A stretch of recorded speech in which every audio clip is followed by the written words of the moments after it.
एक सवाल है, लोग कहते हैं कि हमें जन्नत नहीं मदीना चाहिए, क्या ये कहना ठीक है? इनका सवाल ये है कि हाँ, मैंने अक्सर नातों में भी और वैसे बरेलवी हजरात को सुना है इस तरह की बातें कहते हुए कि हमें मदीना मिल जाए, हमें जन्नत की क्या दरकार। आप उनसे ये सवाल करें जो इस तरह की बात कहें कि हुज़ूर सल्लल्लाहु अलैहि वसल्लम अब आखिरत में उसके बाद मदीना आएंगे, जन्नत में जाएंगे। मदीने की जो वैल्यू है वो नबी अकरम सल्लल्लाहु अलैहि वसल्लम की वजह से तो है। तो जन्नत की वैल्यू कितनी होगी? आप मदीने में रहना, हुजूर जन्नत में रहेंगे। करते रहना, मदीने में क्या करोगे? मिट्टी के ढेर होंगे, ज़मीन को जो है वो ख़त्म कर दिया जाएगा, आप क्या करेंगे जन्नत? ये बिलावजह की जज्बाती बातें हैं, ये गुलू कहलाता है, गुलू।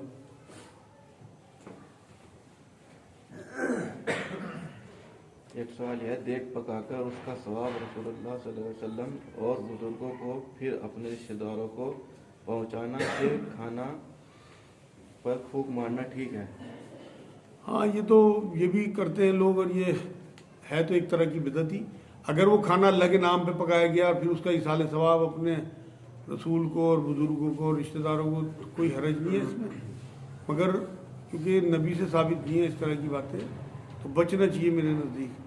और अगर किसी और के नाम पे खाना बनाया गया, जैसे मैंने अभी बताया, किसी आस्थाने पे या किसी बुत के आगे, तो वो तो हराम है बिल्कुल। तो अगर अल्लाह के नाम पे खाना बना तो उसे खाने में कोई हरज नहीं। क्या खाना हाथों से खाना सुन्नत है? क्या चम्मच से खाना गलत है? हाथों से ही खाना सुन्नत है। और आप देखिए कि चम्मच आप काय में पकड़ते हैं? हाथों में। टेक्नोलॉजी जिस तरह से बढ़ती जाएगी, हुजूर ने बाएं हाथ से खाने से मना किया, दाएं हाथ से आप खाएं। जो लोग देखते हैं कि फॉक बाएं हाथ में पकड़ा जाता है और बाएं हाथ से खाते हैं, वो गलत है। दाएं हाथ में फॉक से खाएं, आप स्पून से खाएं, बिल्कुल सब जायज़ है, क्योंकि आप हाथ से खा रहे हैं। अच्छा, ये कहते हैं गाय के गोश्त को कि बीमारी है और दूध दवा है। अच्छा, अरबी में गाय का जो है लफ्ज, ये कि गाय की, इसी गाय के लिए आया है किसी और जानवर के लिए? नहीं, इसी के लिए आया, बकरा। सही सवाल किया तुमने, बिल्कुल। कुरान में अल्लाह रब्बुल इज़्ज़त ने गाय के ऊपर पूरी सूरत उतार रखी। सूरह बकरा सबसे बड़ी सूरत है, 286 आयतों पर मुश्तमिल, और हम उसी का मुताला आजकल कर रहे हैं। तो ये एक ज़ईफ़ हदीस है कि गाय के गोश्त में जो है वो बीमारी है और दूध में शिफा है तो ये बात। हर बड़े गोश्त में कोलेस्ट्रॉल होता है, बकरे के गोश्त में भी कोई ना कोई, लाल गोश्त में डॉक्टर बताते हैं। हुज़ूर सल्लल्लाहु अलैहि वसल्लम की मरगूब ग़िज़ा थी बकरे का गोश्त। तो जाहिर सी बात है, जो चीज़ ज़्यादा खाई जाएगी उसमें भी नुकसान होगा। गाय के गोश्त में वाकई नुकसान होगा, हुज़ूर सल्लल्लाहु अलैहि वसल्लम ने फरमाई बात। मगर उसे इस तरह प्रोपोगेट करना, उसे मतलब एक हकीर चीज़ समझ लेना, ये गुनाह। मैं कुरान का आपको हवाला देता हूँ। जब फरिश्ते आए हैं इब्राहीम अलैहिस्सलाम के पास, आपको याद हो तो वो एक भुना हुआ बछड़ा लाए थे उनके लिए, जो फरिश्तों ने नहीं खाया था। ये डर गए थे कि ये मेरी मेहमान नवाजी क्यों नहीं कर रहे। वो बछड़ा था, वो गाय का ही बछड़ा था। मैं कुरान की नस बता रहा आपको। तो इसलिए ये बेकार के प्रोपोगंडा है, हमें नहीं खाना चाहिए, क्योंकि हमारे मुल्क में बनाया और हमारे हिंदू भाइयों का इससे जज्बाती वास्ता है, तो हमें एहतियात करनी चाहिए। लेकिन कहीं आपको मिलता है, आप कहीं गैर मुल्क जाते हैं, सब मुल्कों में गाय का गोश्त जो है वो मिलता है, तो बिल्कुल आपके लिए जायज़ है। हुज़ूर सल्लल्लाहु अलैहि वसल्लम ने तो भैंस की कुर्बानी नहीं की, हुज़ूर तो गाय की या ऊँटी की कुर्बानी किया करते थे। सारे अरब में गाय की और भैंस का तो नामो निशान नहीं है कुरान में। ये तो हमें उलमाए दीन ने इसलिए एक सहूलियत दे दी कि यहाँ गाय का जो मामला है हिंदुस्तान में, उसका वास्ता जो है हमारे हिंदू भाइयों के अकीदे से है। वरना और मुल्कों में, आप मुसलमान मुल्कों में जाएं, गाय ज़िबा होती है। तो मैं अब भी आप लोगों को यही कहूँगा कि एहतियात करें, खाने से बचें, प्रोपोगेंडा से बचें। उनके सामने जो है, अगर आप इस हदीस को इस नीयत से बयान भी करते हैं तो कोई हरज नहीं है, वैसे ज़ईफ़ हदीस है। क्या नमाज के बगैर रोज़ी हराम है? इनका सवाल ये है, क्या नमाज के बगैर रोज़ी हराम है? नहीं नहीं, ऐसी कोई हदीस नहीं है। नमाज जो है वो ज़रूरी चीज़ है। हलाल रोज़ी एक अलग चीज़ है, नमाज पढ़ना एक अलग चीज़ है। नमाज न पढ़ने का गुनाह मिलेगा, लेकिन आप अगर हलाल रोज़ी कमा रहे हैं तो बिल्कुल आपके लिए जायज़ है। क्या बर्गर वगैरह यहूद नसारा का खाना है? हाँ, ये भी मैंने कई बार प्रोपोगेंडा सुना है। मेरे भाइयों, यहूद नसारा का खाना नहीं है। जो चीज़ें तैयब और पाक हैं, कुरान की आज ही आयत आई, वो आप सब लोगों के लिए बिल्कुल जायज़ है। ये बर्गर जो है किस चीज़ से बना है, वो मैदे से बनता है। वो अलग बात है कि गैर मुल्कों से खाने आए हैं, पिज़्ज़ा है, बर्गर है, लेकिन अगर इनमें कोई हराम चीज़ नहीं डल रही तो बिल्कुल आपके लिए हलाल है। इस तरह तो ज़िंदगी बहुत तंग हो जाएंगी। अब हुज़ूर सल्लल्लाहु अलैहि वसल्लम तो गधे पे सवारी करते थे लोकल में, और बाहर जाते थे तो ऊँट पे जाते थे, ऊँटनी पे। तो आप फिर कारों में क्यों जा रहे हैं? वो भी यहूद नसारा की बनाई हुई है। जहाज़ों में क्यों सफ़र कर रहे हैं? वो भी यहूद नसारा की बनाए हुए हैं। इसलिए पाक और तैयब चीज़ें देख के खानी है। बर्गर हो, पिज़्ज़ा हो, ये सब पाक हैं आपके लिए। इनमें अगर अब कोई सुअर के गोश्त का एसेंस डालता है या कोई झटके का गोश्त मिलाता है, वो आपके लिए हराम है। Otherwise veg pizza, veg burger वगैरह तमाम चीज़ें आपके लिए हलाल है, तैयब है। बाप के पास कर्जा हो, हैसियत ना हो, तो क्या हमें अदा करना ज़रूरी है? हाँ, ये बड़ा अहम सवाल है। देखो जी, बाप के पास अगर कर्ज है और बाप की हैसियत नहीं है और अल्लाह ने आपको हैसियत दे दी, तो बिल्कुल हुज़ूर सल्लल्लाहु अलैहि वसल्लम से जब एक लेडी ने आके पूछा कि मेरी माँ पे हज फ़र्ज था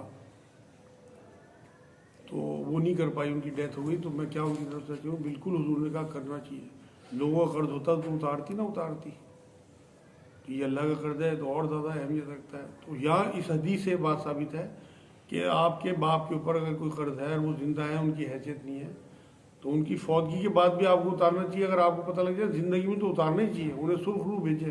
हुजूर ने कर्जदार की जनाजे की नमाज पढ़ाने से इनकार कर दिया था। और एक बार तो एक सहाबी की छाती पे हाथ मार के हुजूर ने कहा तू और तेरा माल दोनों तेरे बाप के। आपको बाप ने किस तरह से रात रात भर मजदूरी करके, पसीने बहा के, रात दिन सफ़र करके आपके लिए ऐसे इंतज़ाम किए कि आप इल्म हासिल कर लें।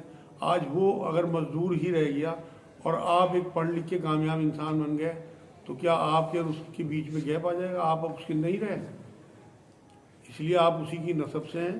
आपको बिल्कुल उनकी एक एक चीज़ का ख्याल करना चाहिए। आपको उनके जितने भी कर्ज हैं सब उतारने चाहिए। जब आप विरासत के हिस्सेदार हो तो आप उनके कर्ज के भी हिस्सेदार हो। किसी पर कर्ज हो तो पहले कर्ज अदा करें या ज़कात? भाई, जिन पे कर्ज होगा तो पहले कर्ज अदा करें, उसके बाद भी इस काबिल रहे वो कि ज़कात उन पे वाजिब होगी, साहिब हैसियत हुए तो फिर उतने माल पे ज़कात होगी। बिजनेस का मामला नहीं है। बिजनेस का तो यह है कि किसी पे अगर 1 करोड़ रुपया उधार है और 1 करोड़ उसका भी बाहर गया हुआ है उधार में, तो ये तो जो है बिजनेस का एक हिस्सा है। जो माल उसके पास मौजूद है उस पर उसे ज़कात देनी पड़ेगी, जो कैश मौजूद है उस पर देनी पड़ेगी। प्लस माइनस खुद ही करके बिजनेसमैन अपना आप हिसाब लगा लेते हैं। ये हज़रत आदम और माँ हव्वा को कैसे बनाया अल्लाह ने? ये तो कुरान में जिक्र है। आप सूरह निसा की पहली आयत पढ़ें जिसमें अल्लाह रब्बुल इज़्ज़त ने ये बात कराई चाहिए है कि मैंने एक नफ्स बना के फिर वाहिद उससे फिर उसके जोड़े बनाए, उससे फिर बहुत तमाम मर्द औरतें। निकाह के खुतबे में वो आयत पढ़ी जाती है सूरह निसा की। तो आदम अलैहिस्सलाम का तो पुतला बना के अल्लाह रब्बुल इज़्ज़त ने और उसमें जान फूकी दी, और उसके बाद उन्हीं से माँ हव्वा को बनाया और उन दोनों से फिर जो है तमाम मर्द औरतें बनाई। ये तो कुरान से साबित है। क्या जैसे काम वैसे ही हुक्मरान होते हैं? ये तो बेकार का जुमला है। ऐसी कोई बात नहीं है। आजमाइश के तौर पे भी हुक्मरान आ जाते हैं। ये बहुत मशहूर है कि जैसी लोग होंगे वैसे ही हुक्मरान होंगे। इस तरह का कोई मामला हुजूर सल्लल्लाहु अलैहि वसल्लम ने तो नहीं फरमाया। अब आप देखो ना कि साहबा इकराम पे मुसल्लत हो गए थे उस टाइम, जो करबला का वाक़या हुआ, यजीद जैसा हुक्मरान साहबा पे मुसल्लत था, साहबा जैसे ईमान का रखे। तो ये तो बेकार का जुमला है। अगर नबी फरमा के जाते हैं बात फिर हम मान लेते हैं। एक सवाल है, क्या इस्लाम की दावत नेट पर किसी लड़की से चैट कर सकते हैं? ना भाई, इस्लाम में तो लड़के लड़की का है नहीं कोई भी मामला। ना दोस्ती दावत देनी है, आप किसी अजनबी लड़के को दो ना। अगर नेट पे आपको दावत देनी, लड़के लड़की का मामला चाहे तन्हाई हो, और ये भी तन्हाई है नेट भी। तीसरा शैतान है हर हाल में बीच में। नबी अकरम सल्लल्लाहु अलैहि वसल्लम की हदीस पाक है। आप कोई ना कोई आपके दिल में ऐसा वो शहवत डालेगा कि कुछ दिन में या तो उसकी तरफ से या आपकी तरफ से कोई ऐसी ऑफर आ जाएगी कि आप गए धार। इसलिए दूर ही रहो, दूर। आप यकीन करो कि मैं मरकज़ में बैठता हूँ यहाँ, मैं ईमान से कह रहा अपने अल्लाह को हाजिर नाज़िर जान के कि आज भी मैं मुतमईन नहीं हूँ, क्योंकि यहाँ औरतों का इतना ज़्यादा आना जाना है। मैंने अपनी एक हिसाब से दो धारी तलवार चुन रखी है अपने लिए। हालांकि इतनी एहतियात होती है, यहाँ गवाह है हमारे साथी, कि कभी औरत को हाथ नहीं लगाया जाता, कभी उनके बराबर में नहीं बैठा जाता, कभी उनसे तन्हाई में नहीं बात होती, बीच में शीशा लगा हुआ है, ट्रांसपेरेंसी बिल्कुल इतनी ज़्यादा कि अंदर बचिए भी और बाहर के साथी बिना पूछे अंदर आ सकते हैं सब, सिर्फ इसी वजह से। लेकिन उसके बावजूद भी, क्योंकि हुजूर की हदीस है कि शैतान तीसरा होता है बीच में, इसलिए ये इंतज़ाम भी कर रखा कि 10-10, 20-20 औरतों के साथ बुलाया जाता है, उसके बावजूद भी डर लगा रहता है।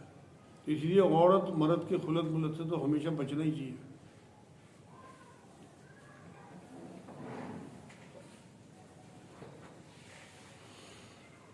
क्या टाइम हो गया जी? 9:25। 25। अच्छा, जैसे ज़कात देते हैं और सदकात भी करते हैं, तो ये आखिरत में मतलब जैसे हक अदा नहीं हुआ ज़कात का, तो सदकात काम आएंगे? बिल्कुल, आपको अच्छा ज़न रखना चाहिए अल्लाह से, अल्लाह से अच्छा गुमान। हुजूर ने फरमाया बंदा अपने अल्लाह से जैसा गुमान रखेगा अल्लाह के वैसे ही फैसले। देखो हुजूर सल्लल्लाहु अलैहि वसल्लम की एक हदीस मिलती है कि तुम नफिल नमाजें ज़रूर पढ़ा करो, अगर तुम्हारी फ़र्ज नमाजों में कोई कोताही हुई तो अल्लाह रब्बुल इज़्ज़त उससे उन्हें पूरा कर देगा आपकी नफिल नमाजों से। उम्मीद है अल्लाह की रहमान और रहीम होने से, तो उसकी रहमत का मदर है। अगर आपके सदकात होंगे और ज़कात में कहीं कोई कोताही होगी तो आप यकीन करो अल्लाह पाक उस फिलिंग द ब्लैंक को भर देगा इंशाअल्लाह। ये जैसे गुमान वाली बात कही, गुमान तो हर बंदे को होता है, खुदा से अच्छा ही गुमान होता है कि मैं बख्शा जाऊंगा, मेरे गुनाह बख्शे जाएंगे और मैं जन्नत में जाऊंगा इंशाअल्लाह, खासकर मुसलमान तबका।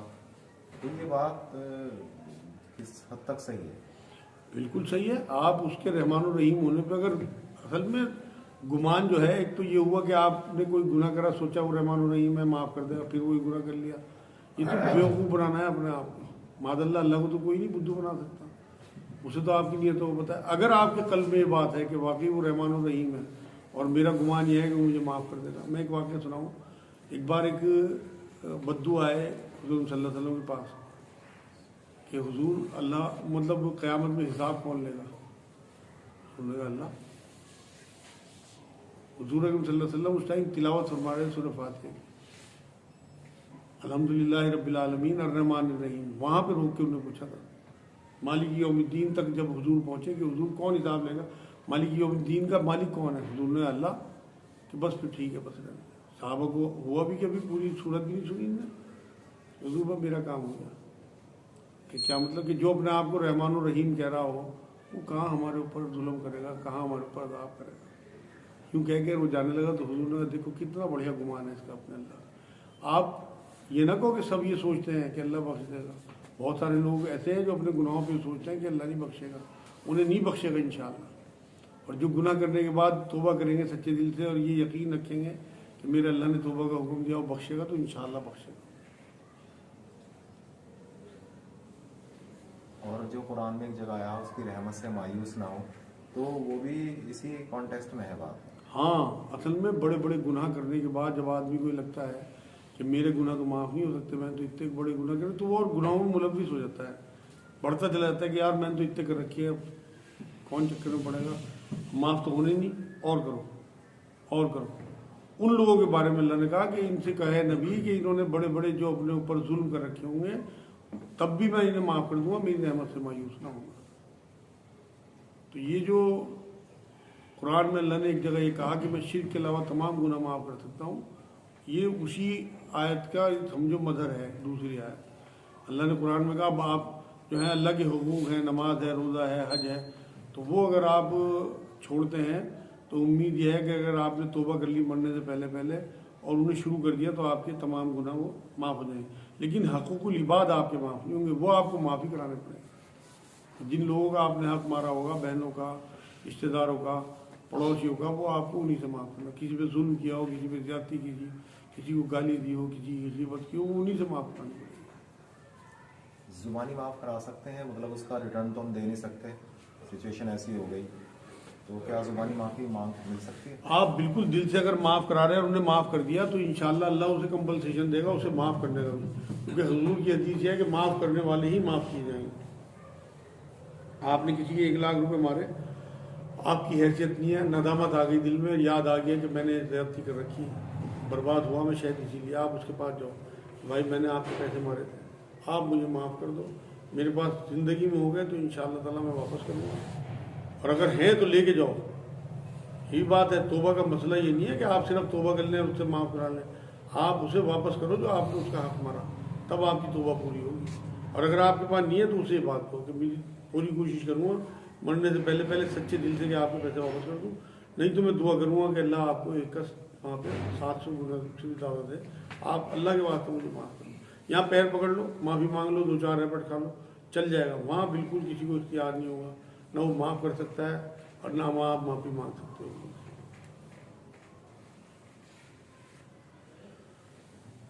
तो इंशाल्लाह आज के लिए इतना ही। अगले हफ्ते भी नमाज 8:15 ही होगी, आखिरी हफ्ता होगा अगले हफ्ते रमज़ान से पहले का, और रमज़ान के बारे में भी फैसला करेंगे कि अगर गवर्नमेंट की ज़्यादा यहाँ पे सख्ती ना हुई तो तरावी यहाँ करेंगे, अदरवाइज़ फिर तरावी अपने अपने घरों में करेंगे। अगर ज़्यादा सख्ती कोरोना जैसे फैल रहा है, इंशाल्लाह अगले हफ्ते इसका फैसला करेंगे।